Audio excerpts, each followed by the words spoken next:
তুমি হচ্ছ পুরুষ, আমরা তোমার সাথে বলে দিয়ে পারবো না। বললেন হস্তমত কিপ্পয়াত হোসি বলাত কৃষ্ণ কিমদ্ভূতম হৃদয়াদয়োদি নির্যাসি পৌরুষং বনয়ামিতে।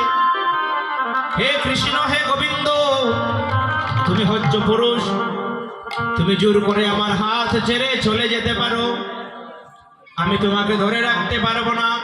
কিন্তু যদি তুমি আমার হৃদয়কে একবার বলপূর্বক আমার হৃদয় থেকে যেতে পারো, তবেই বুঝবো তোমার পৌরুষ।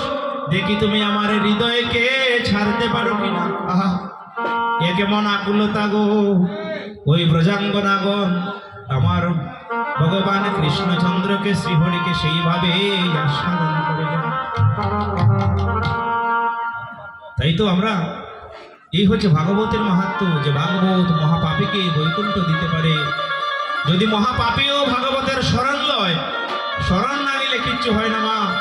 ভগবান বললেন মন মানা ভব মত ভক্ত মজ্জাজি মা নমস্কার, আমার ওই ভক্ত হও, আমাকে নমস্কার করো, আমার শরণ লও, আমার শরণাগত হও, তাহলে আমি তোমাকে এই সংসার সাগর থেকে উদ্ধার করে নিব। তার প্রমাণ ধুন্ধুকারী মহাপাপী ছিল, কিন্তু 7 দিনের হরিকথা শ্রবণ